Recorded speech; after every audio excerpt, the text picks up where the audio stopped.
Olá, amados.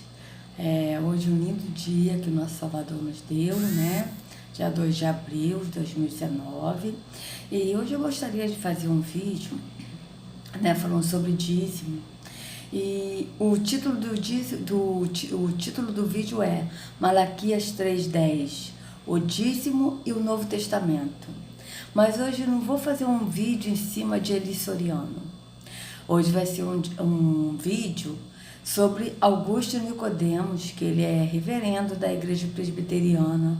Eu não sei de qual igreja ele é, da presbiteriana, em qual parte. Só sei que ele é da presbiteriana. Então, vou convidar vocês a assistir o vídeo comigo, tá certo? Deixa eu colocar aqui para nós assistirmos o que ele está falando aqui sobre... Para aí. Opa. Aqui, peraí. Opa. Tá ótimo, perfeito. Amados, primeiro eu gostaria que vocês reparassem nesse símbolo aqui, ó. Esse símbolo aqui é um espaço e um compasso. Um esquadro e o compasso da maçonaria. Só vocês fazerem assim, ó, vocês vão ver direitinho que é o esquadro e o compasso da maçonaria. Porque a presbiteriana, ela é maçom, tá? Ela é maçônica. Ela veio da maçonaria, tá certo? Então vamos lá, vou colocar aqui para vocês. Sobre o vídeo, ele vai falar... vamos tocar aqui que eu vou pausando aqui para vocês entenderem.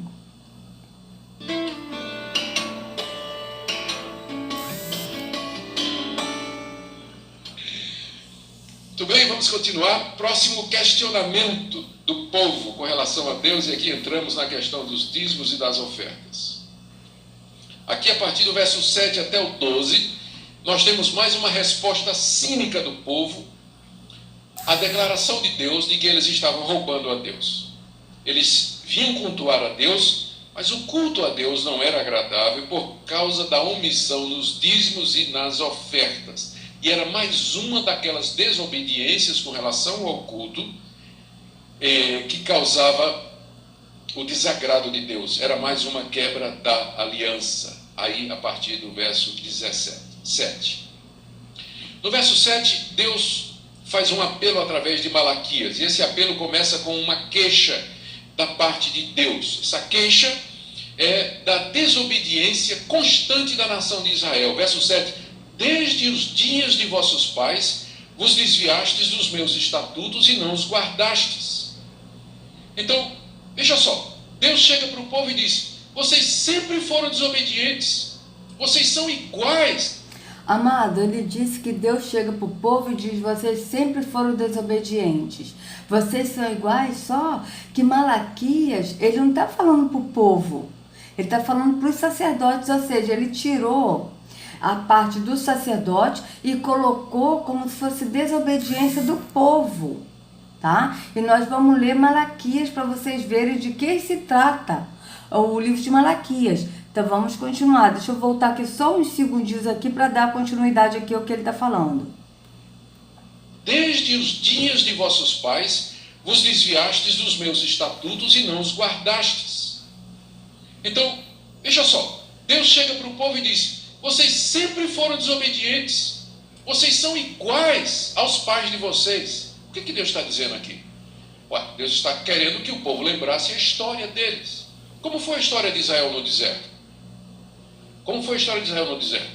No tempo dos juízes, no tempo dos reis ímpios.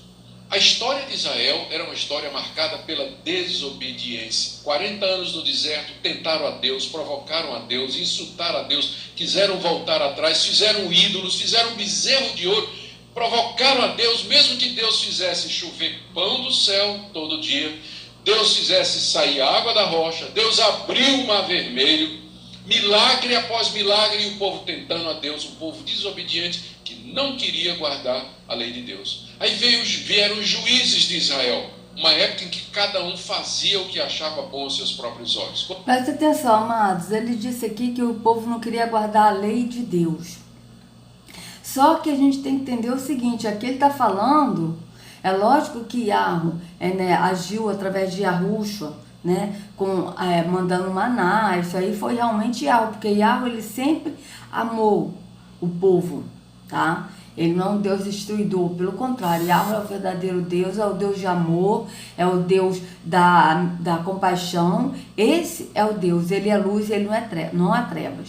Só que ele diz aqui que Deus que o povo não obedecia à lei de Deus, só que essa lei não era de Yahweh, essa lei era de Terrom.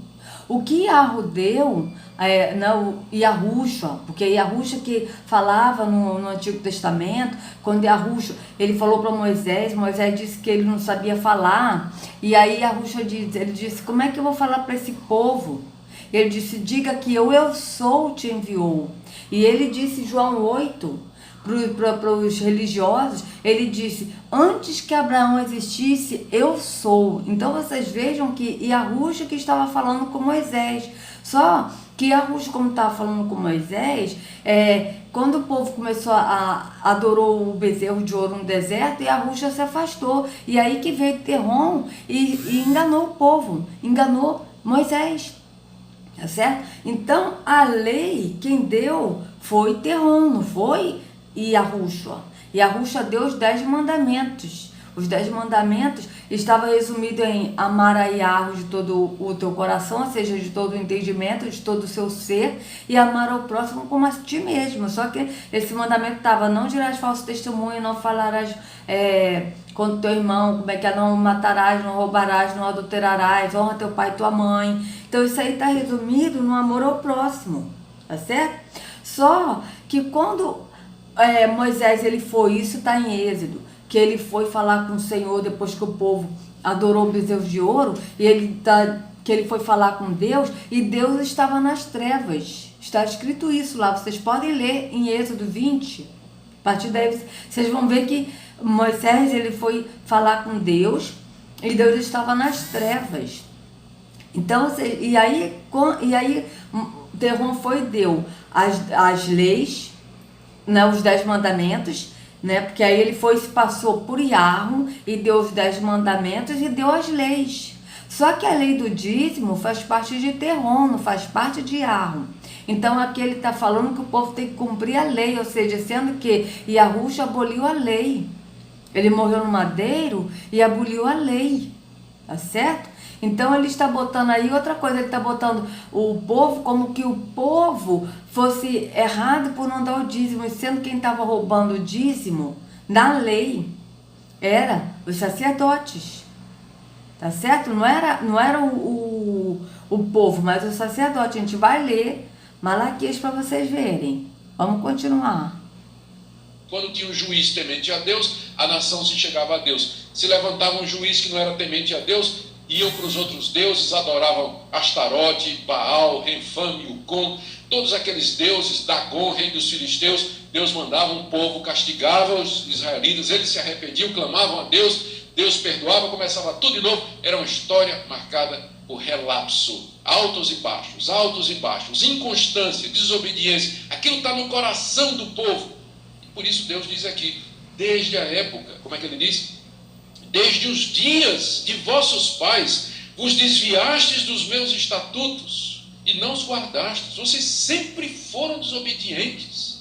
Uma nação endurecida, uma nação contumaz, uma nação rebelde. Desde a antiguidade, vocês sempre foram assim. Que paciência de Deus se suporta esse povo, né? Sempre foram assim. Sempre foram. E o Senhor disse, então, mesmo que eles sempre foram assim, Deus não perdeu a esperança. Veja o que é que Deus diz: tornai-vos para mim, e eu vos tornarei para vós outros. Apesar do histórico de desobediência, Deus ainda tinha esperança de que a nação se arrependesse. Voltem para mim, se arrependam desses pecados que vocês estão cometendo, e aí eu me tornarei para vocês. Vocês estão reclamando que eu não estou aceitando o culto de vocês, que eu não respondo às orações de vocês, que eu não estou dando prosperidade, que eu não estou abençoando vocês. Mas qual é a razão? É que vocês sempre se desviaram dos meus caminhos. Vocês sempre me desobedeceram. Voltem para mim, que eu me volto para vocês. Aqui nós temos que entender os termos da aliança de Deus com o povo para poder entender essa passagem aqui. Quando Deus tirou a nação de Israel do Egito e fez uma aliança com ela no Monte Sinai, a aliança funcionava da seguinte maneira: a obediência traz a bênção e a desobediência traz o castigo. Se vocês guardarem os meus estatutos, andarem nos meus mandamentos, fizerem a minha vontade, me cultuarem de acordo com os meus preceitos, então eu vou abençoar vocês. Se vocês me desobedecerem, quebrarem os meus estatutos, forem para outros deuses, se esquecerem de mim, virarem as costas para mim, cometerem injustiça, então eu vou mandar tudo quanto é praga contra vocês. Esses são os... Amados, vocês veem, literalmente vocês veem verdadeiramente que isso aí não é Iarro. Porque Iarro, ele não age assim. Iarro é amor.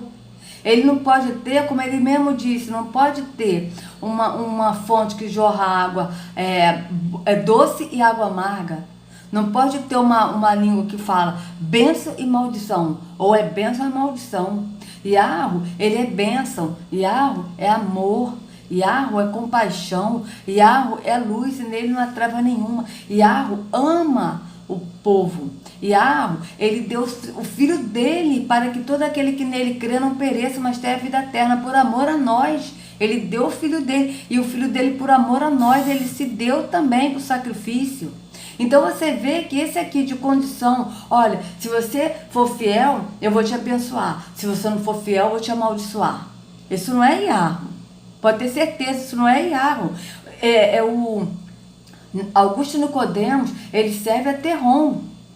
Tá certo? Ele serve a Terrom, ele não serve a Iarro, ele não conhece a Iarro. Tá certo? O Deus dele é Terrom. Tá? Literalmente é Terrom. Primeiro porque a presbiteriana é maçom. Vocês podem pesquisar que vocês vão ver. Todas as denominações vieram da maçonaria, amados. Não se enganem. Então, o que acontece? Ele fala isso, que, Deus, se vocês forem obedientes, então eu vou te abençoar. Se vocês forem desobedientes, eu vou te amaldiçoar. Isso não é Iarro. Veja, Iarro, ele é amor. Entendam isso. Tá? Iarro, ele é fiel com todos. Não tem essa de, se uma pessoa for fiel a Iarro, ele vai ser fiel. Se a pessoa não for fiel, ele vai ser infiel. A fidelidade de Iarro não está no campo do que a gente vai dar a ele.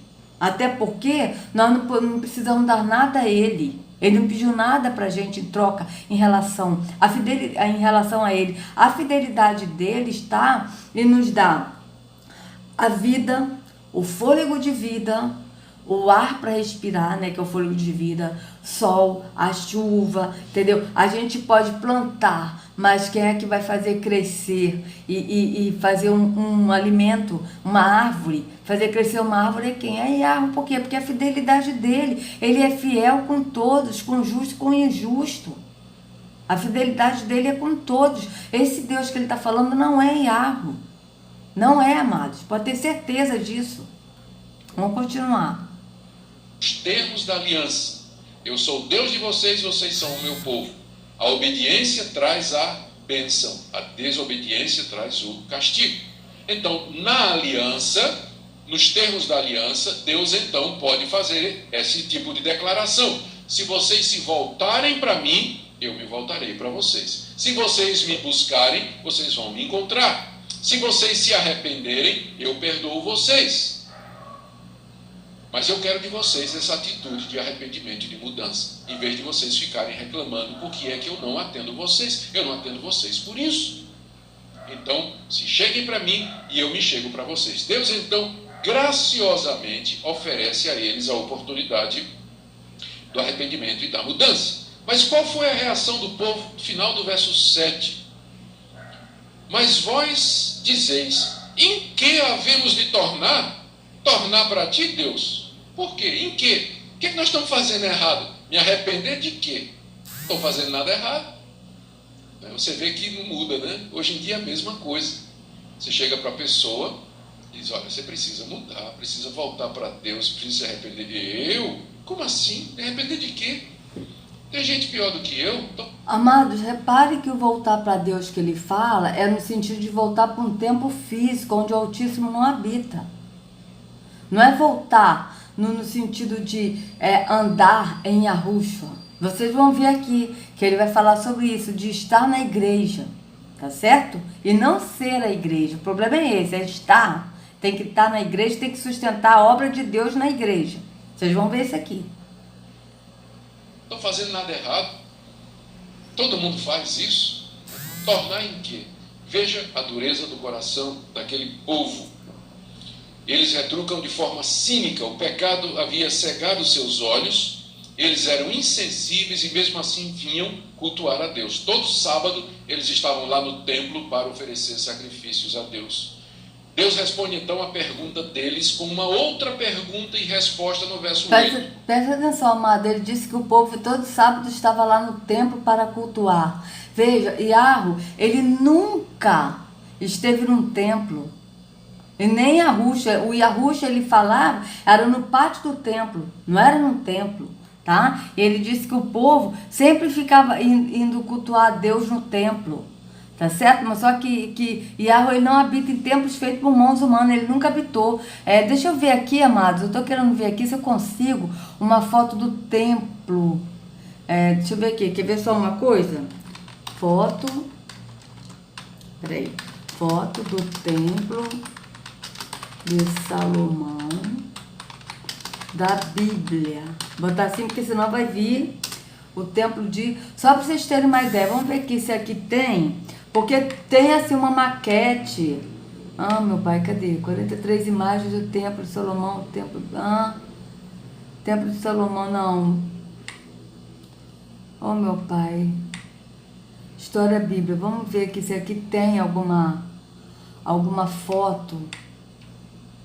Peraí. Porque não não tem. Poxa, pai.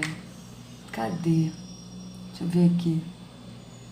Deixa eu botar aqui como maquete do Templo de Salomão. Deixa eu botar aqui. Maquete. Peraí. Maquete do Templo de Salomão. Vamos ver se aqui tem alguma coisa aqui. Porque o Templo de Salomão... Deixa eu ver aqui. Templo de Salomão... Não.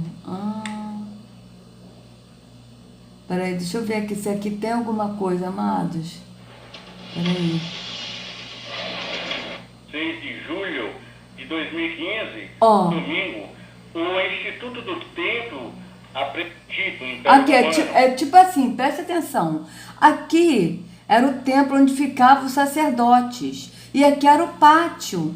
Tá certo? Só que Yahushua, quando ele ia pregar no templo, que está escrito na Bíblia, e que ele estava no templo pregando, ele não ficava no templo, até porque ele não era sacerdote, ele era da tribo assim, ele era da tribo ele veio da tribo de Judá, né? Maria era da tribo de Judá, ele não era levita, então ele não estava dentro do templo. Quem ficava dentro do templo eram os sacerdotes. Então, Yahushua, ele sempre foi obediente em tudo. Se Yahushua estivesse dentro do templo, aqui, vamos supor que aqui seja o templo. Se Yahushua estivesse dentro desse templo, amado, aqui, ele seria desobediente.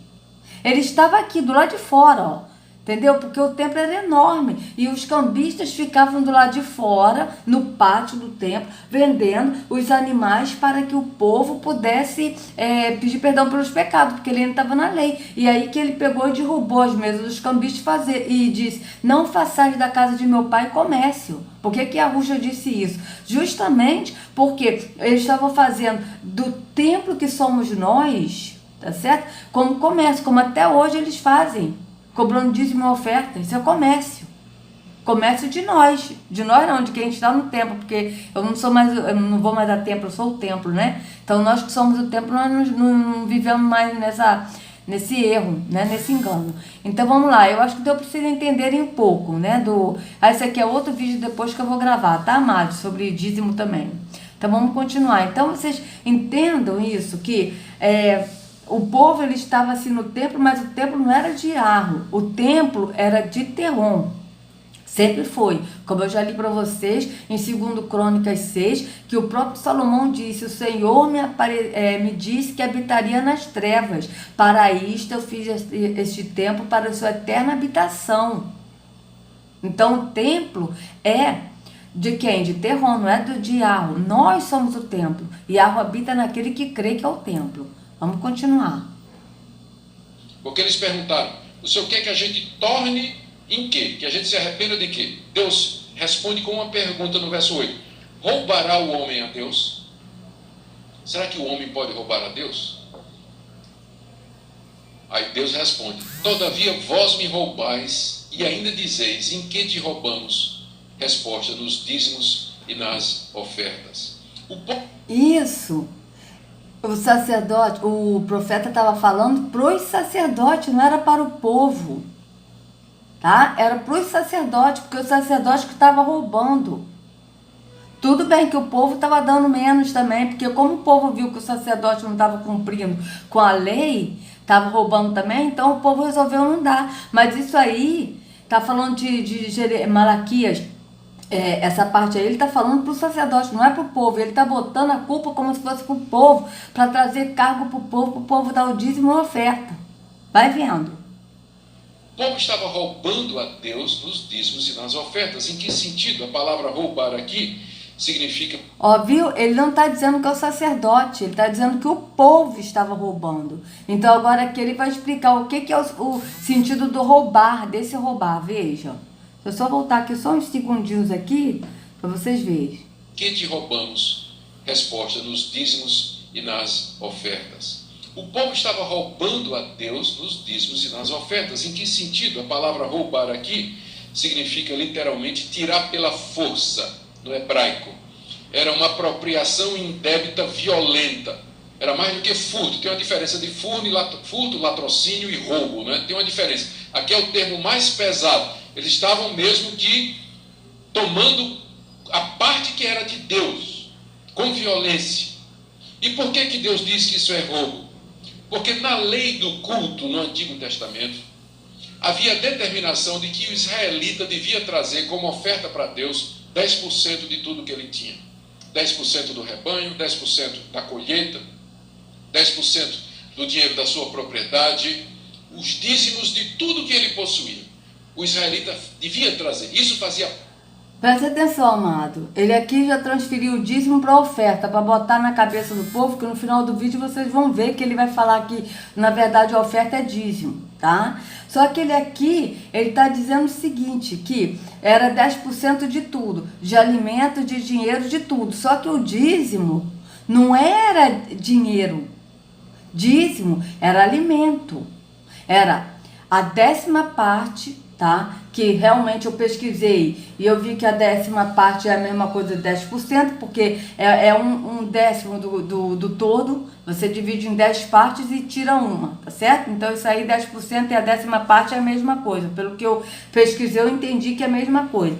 Só que eles pegavam dos alimentos, tá? De todos os alimentos e levava para onde? Para o templo? Não, levava para a cidade de Jerusalém, que é a cidade de Jerusalém, que era a casa do Senhor, tá certo? Só que ele levava para o templo, porque quem fez o templo também era Terrom. A casa, a gente tem que entender que a casa do Senhor, quando Davi, ele disse, alegrei-me quando me disseram, vamos à casa do Senhor, no Salmo 122, Davi está se referindo à cidade de Jerusalém, até porque não existia o templo de Salomão.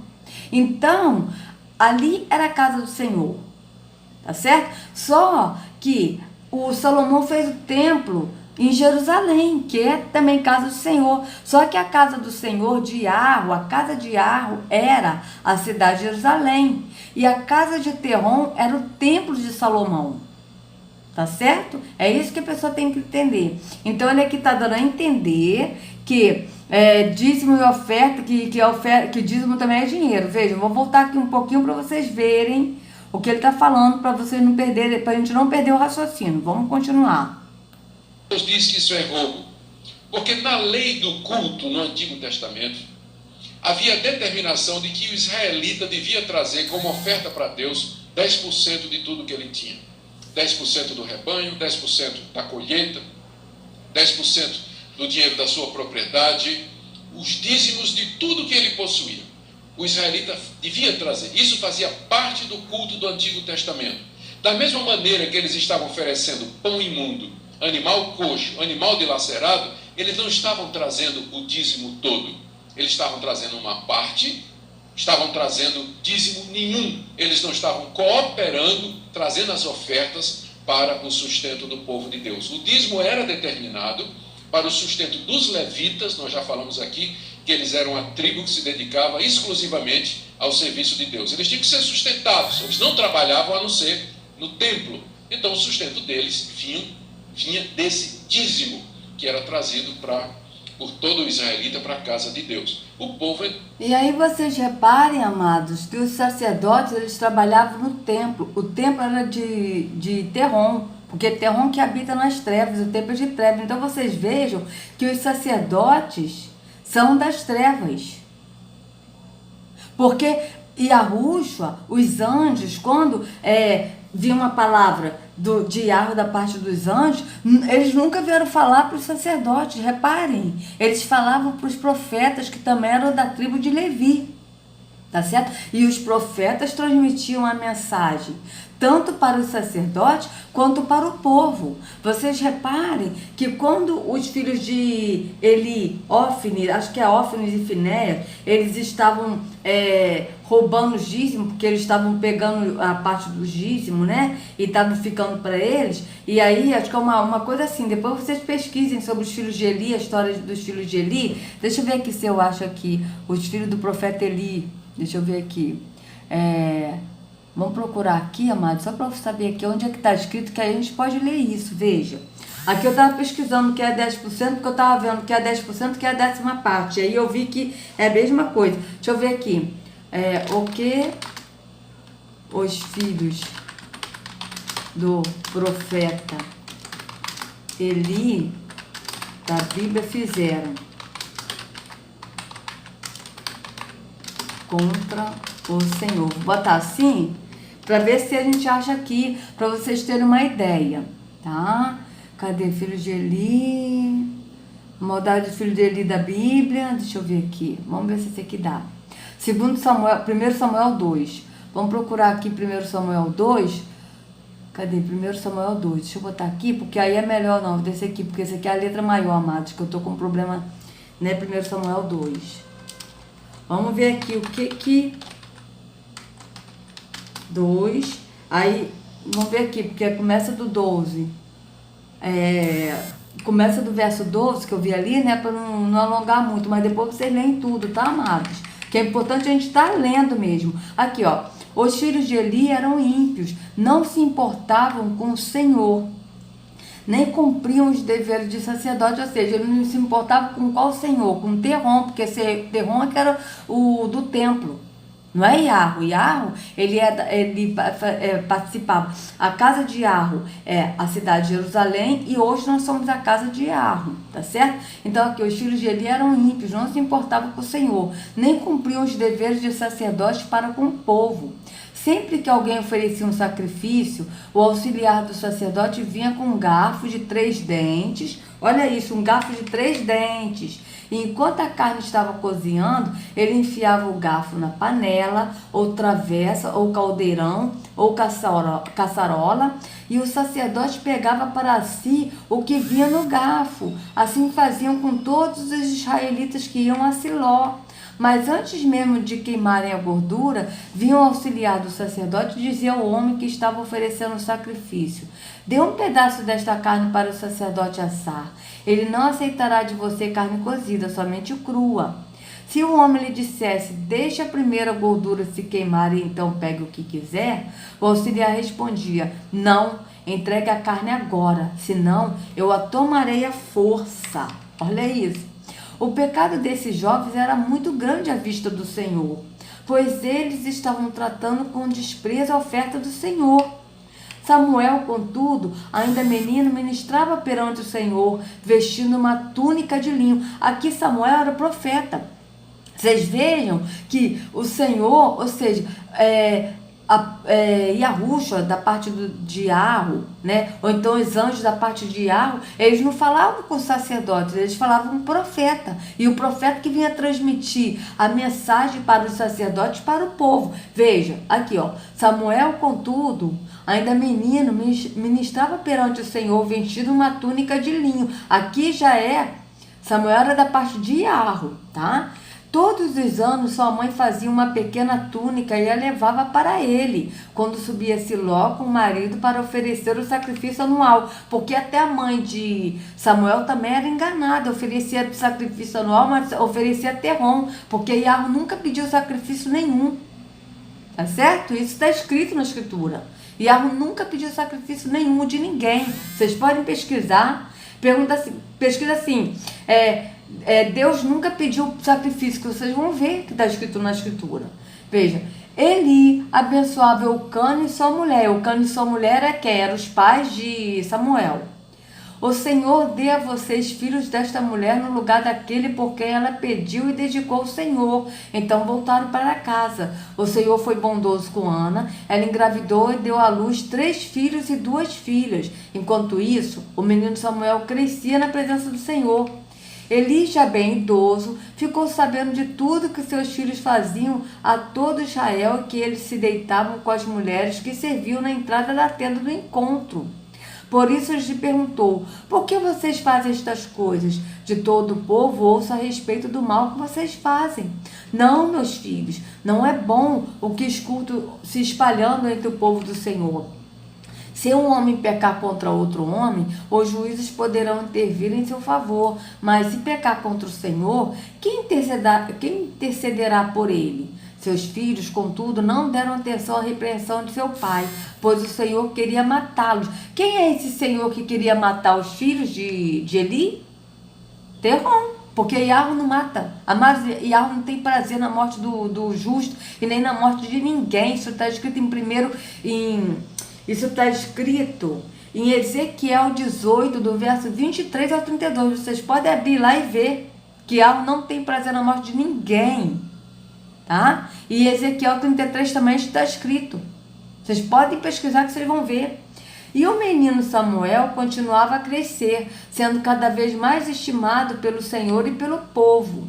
E veio um homem de Deus a Eli, vamos botar aqui de Deus, né? E veio um homem de Deus a Eli e lhe disse: assim diz o Senhor. Olha só, veio um homem, ou seja, um profeta, né? Veio um homem de Deus a Eli e disse: assim diz o Senhor, acaso não me revelei claramente à família de seu pai, quando eles estavam no Egito, sob o domínio de Faraó? Escolhi seu pai dentre todas as tribos de Israel para ser o meu sacerdote. Aqui quem está falando é Terrom, porque o sacerdote era da parte de Terrom, não era da parte de Iarro. Da parte de Iarro era profeta. Só que teve profetas também que foram enganados por Terrom, porque Terrom se fazia passar por Iarro. Tá certo? Então aqui, ó, escolhi seu pai dentre todas as tribos de Israel para ser o meu sacerdote, subir ao meu altar, queimar incenso e usar um colete sacerdotal na minha presença. Também dei à família de seu pai todas as ofertas preparadas no fogo pelos israelitas.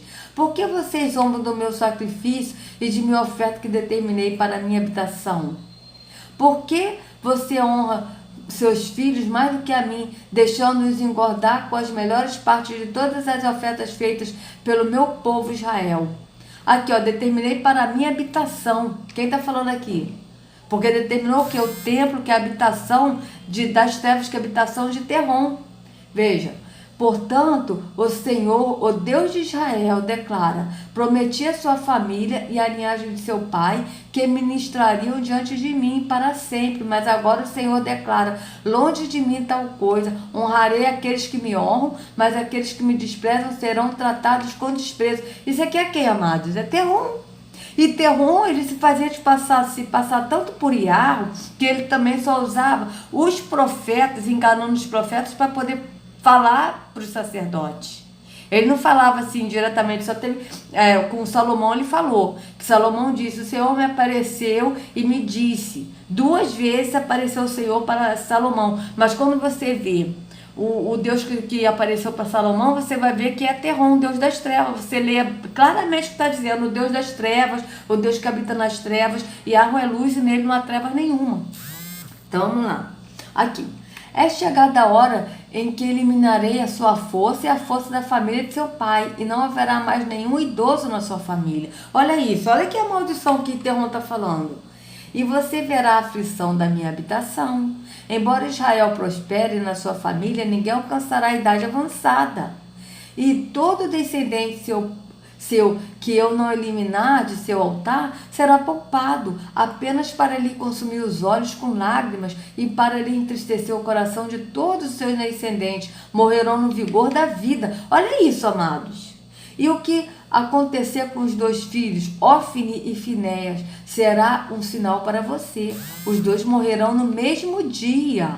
Levantarei para mim um sacerdote fiel, que agirá de acordo com o meu coração e meu pensamento. Edificarei firmemente a família.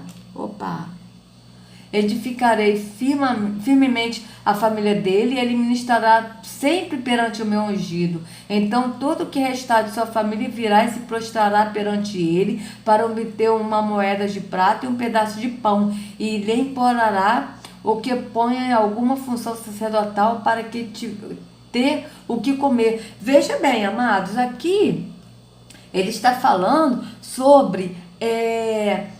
Está falando de Terrum, porque veja, aqui ele está falando, ele se passa por Iarro. Então, como ele se passa por Iarro, ele também tenta falar assim como se fosse Iarro. Então, ele vai agir como Iarro. Ele vai usar um profeta, enganar o profeta se passando por Iarro, e o profeta foi enganado. Teve uns profetas que foram enganados aqui. Vocês podem ler na escritura que vocês vão ver. Outra coisa que eu estava querendo mostrar aqui para vocês é o profeta, cadê profeta? É Apocalipse.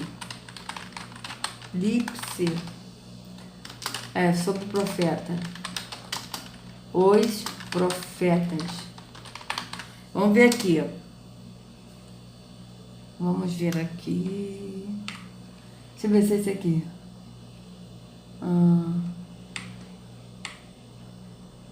Peraí. Deixa eu ver. Livro de Apocalipse. Deixa eu botar aqui. Livro de Apocalipse.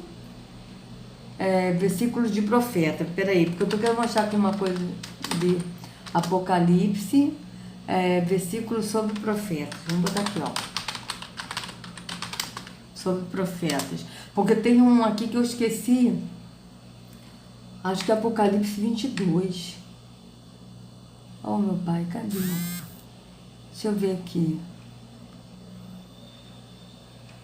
Ó. Então, onde me mostrou, cadê? Não, meu pai, onde é que está escrito? Deixa eu ver aqui, se eu consigo achar só versículos. Fim dos tempos, Apocalipse 22, Apocalipse... eu tô achando que é Apocalipse 22, amados. Livro de Apocalipse, peraí, Apocalipse 22, deixa eu ver aqui. Sobre os profetas. Peraí. Que esse aqui está falando de que os profetas, né, não está falando de sacerdotes, só os profetas. Que eu estou querendo mostrar aqui uma coisa para vocês. Pai, onde é que está? Peraí, deixa eu ver aqui o negócio, eu acho. Por aqui, peraí. Deixa eu ver aqui. Meu pai, cadê?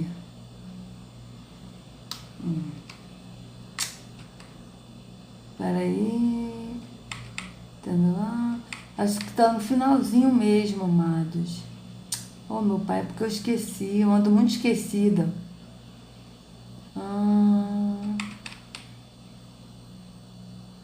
E ele, inclusive, fala: ficarão de fora os cães. Os cães são os pastores, os líderes religiosos. Aqui, ó. Fora ficam os cães, os que praticam feitiçarias, que cometem moralidades sexuais, os assassinos, os idólatras e todos que amam e praticam a mentira.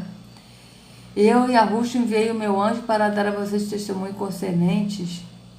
Não é isso não, amados. Poxa, eu esqueci onde está escrito, que fala dos profetas, que os profetas, eles vão herdar a vida, os profetas, mas não fala dos sacerdotes. Oh, meu pai. Eu vou procurar ver aqui, amados, eu vou procurar ver no próximo vídeo, porque eu vou fazer 2 vídeos falando sobre esse assunto, porque a gente ainda vai ler Malaquias, tá certo? Então, vamos voltar aqui, eu vou procurar, deixa eu ver se é esse aqui. Peraí, deixa eu ver aqui se é esse.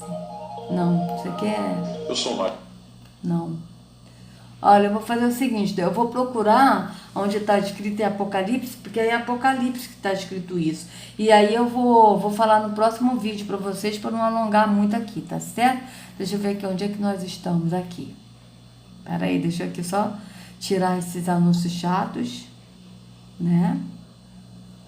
Então vamos lá. Então, como parte ou como elemento constitutivo daquela baixa religiosa, daquele desânimo religioso, eles estavam retendo a parte de Deus, os 10% que pertenciam a Deus. E isso continua acontecendo até o dia de hoje. Quando a situação financeira aperta, a primeira coisa que a gente para de dar é o dízimo, né?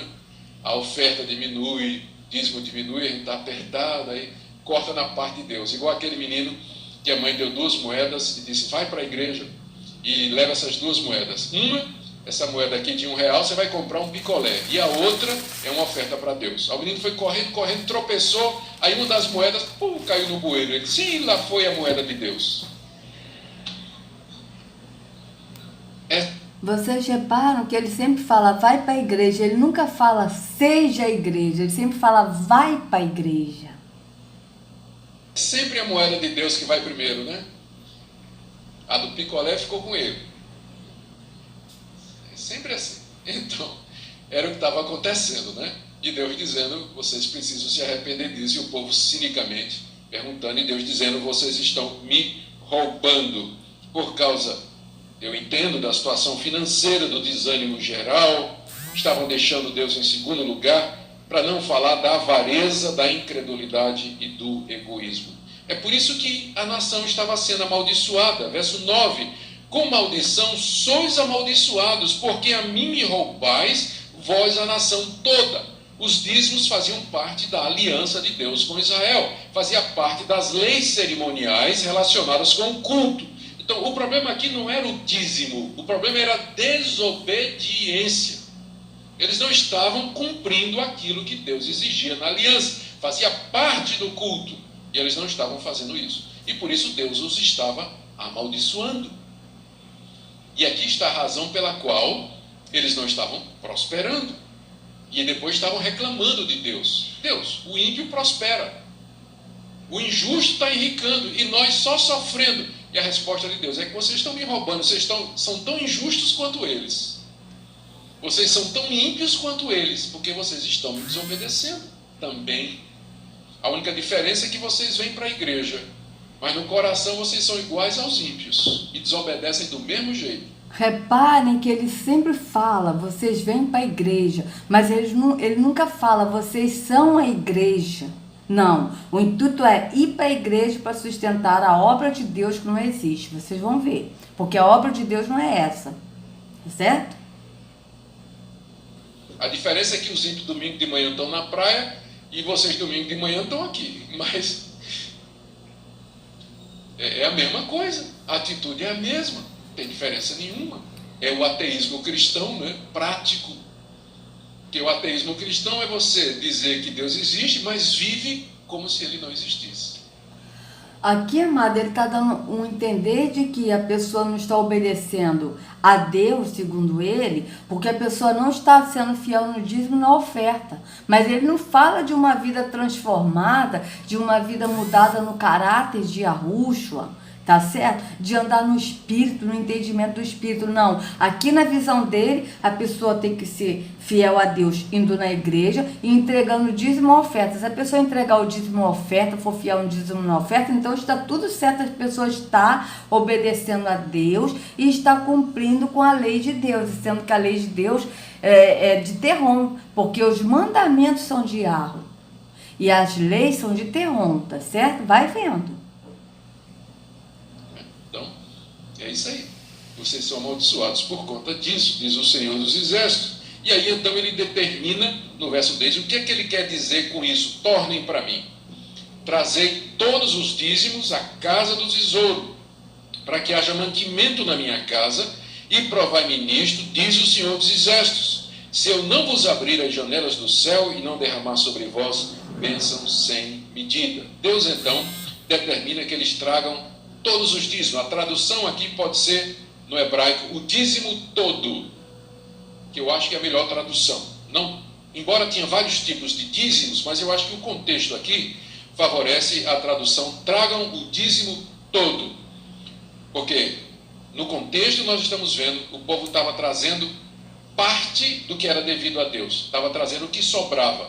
Então, nesse sentido, eles não estavam trazendo todo o dízimo, mas uma parte dele. Deus diz, não, você tem que trazer tudo. A casa do tesouro era um local no templo onde era armazenado o dízimo do povo. É onde ficava os animais, ficavam os grãos que eram trazidos, as ofertas, a flor de farinha, tudo que era trazido, o dinheiro, era lá que era guardado para suprir a casa de Deus. Verso 10, para que haja mantimento na minha casa. O mantimento... Amados, veja bem, ele falou que guardava os dízimos, as ofertas, tudo para suprir a casa de Deus, beleza. Só que a oferta também era animal, não era dinheiro. Ele antes falou que a oferta era dinheiro, que eles também davam dinheiro, só que não é verdade. A oferta, veja, o dízimo era um animal morto, né, que a pessoa pegava a 10ª parte desse animal morto e levava como dízimo, ou seja, era animal morto, levava como dízimo, tá certo? A 10ª parte. Só que a oferta, eles pegavam o animal vivo, um animal bom, que não tivesse defeito nenhum, e levavam o animal vivo, o animal ia andando e ia vivo como oferta. Não está falando de dinheiro, e nenhuma coisa está falando de dinheiro, mas ele anteriormente deu a entender de que o povo dava o dízimo e dava oferta, que o dízimo também era dinheiro. Vocês podem ver o trocadilho, a maldade dele nesse ponto. Vamos continuar. O aqui era um material para os sacrifícios e o sustento dos sacerdotes, e também havia caridade para com os órfãos e as viúvas. Então a casa de Deus precisava ter... Veja bem, amado, ele disse que era era para o sacrifício, né? Como ele disse aqui, peraí, que era o material para o sacrifício, vamos ver. Ficavam os grãos que eram trazidos, as ofertas, a flor de farinha, tudo que era trazido, o dinheiro, era lá que era guardado para suprir a casa de Deus. Verso 10, para que... Veja bem, dinheiro. Aonde está escrito que eles davam dinheiro como dízimos e ofertas? Está escrito que eles davam o dízimo, que era o animal morto, e davam a oferta, que era animal... O dízimo era animal morto, a 10ª parte, mais os alimentos. Os grãos, entendeu? Coentro, essas coisas, alimentos. Não tinha nada a ver com dinheiro. E a oferta era animal vivo, tá certo? Que haja mantimento na minha casa. O mantimento aqui era um material para os sacrifícios e o sustento... o material para o sacrifício e sustento, veja, dos sacerdotes, e também havia caridade para com os órfãos e as viúvas. Então a casa de Deus precisava ter mantimento e dependia então da fidelidade do povo em trazer os dízimos e as ofertas. E Deus Então, amados, vamos voltar aqui, que agora eu quero fazer uma outra pesquisa com vocês. Vamos botar aqui, peraí. Depois eu vou procurar o que eu tô querendo falar com vocês sobre os profetas, tá, amados? Peraí. Deus pediu o sacrifício? Não, peraí. Eu nunca pedi sacrifício. Deixa eu ver onde é que tá escrito aqui. Vamos ver aqui. Onde é que tá escrito? Jeremias 7. Vamos nós, amados. Eu vou fazer o seguinte, amados. Eu vou ler essa parte de Jeremias 7 e vou encerrar o vídeo por aqui. E depois eu vou gravar a segunda parte, porque senão vai ficar muito longo. Jeremias 7. Vamos nós. Veja bem. Esta é a palavra que veio a Jeremias da parte de Iarro. Aqui foi Jeremias, Iarro, da parte de Iarro mesmo, que falou para Jeremias, porque Jeremias era profeta de Iarro, tá certo? Então aqui, ó, sempre vinha, amados, o profeta vinha uma palavra da parte de Iarro. Vinha como? Vinha pelos anjos. Os anjos vinha, falava, porque ninguém nunca viu o pai senão o filho. Então somente Yahushua viu o Iarro, mas ninguém, tá certo? Então vamos lá. Esta é a palavra que veio a Jeremias da parte de Iarro. Vamos botar assim Iarro, porque essa aqui foi da parte de Iarro mesmo. Fiquei junto à porta do templo do Senhor e proclame esta mensagem. Tá? Ouçam a palavra do Senhor, todos vocês de Judá que atravessam estas portas para adorar o Senhor. Assim diz o Senhor.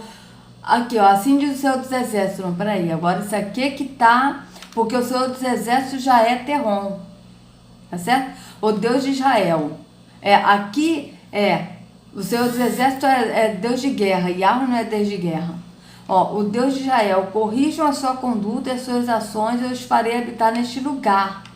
Não confie em palavras enganosas, este é o templo do Senhor, o templo do Senhor, o templo do Senhor, aqui já é Yahweh, Aqui, não confie em palavras enganosas, este é o templo do Senhor, o templo do Senhor, o templo do Senhor.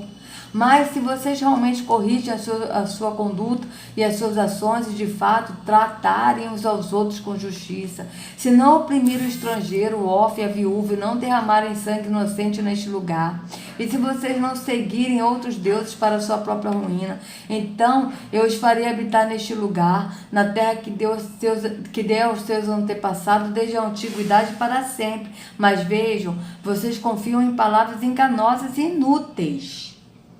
Vocês pensam que pode roubar e matar, cometer adultério e jurar falsamente, queimar incenso a Baal e seguir a outros deuses que vocês não conhecem. Seguir outros deuses que vocês não conhecem, que vocês não conheceram. É isso que está acontecendo hoje. As pessoas estão seguindo esses deuses nos templos de pedra e nem conhecem esses deuses. E depois vir e permanecer perante mim neste templo, que leva o meu nome, dizer, neste templo aqui que ele está falando, amado, não é o templo de Salomão, mas é o templo, a casa do Senhor. Aqui é Yahweh mesmo falando, peraí. Aqui é Yahweh falando. Fiquem junto à porta do templo do Senhor, aqui é a cidade de Jerusalém, não é nem o templo de Salomão. Aqui é Yahweh falando mesmo. Jeremias estava falando da parte de Yahweh. Veja isso. Fique junto à porta do templo e proclame esta mensagem. Ou seja, na porta do templo de Jerusalém, não do templo de Salomão, tá? Ouça a palavra do Senhor, todos vocês de Judá que atravessam estas portas para adorar o Senhor.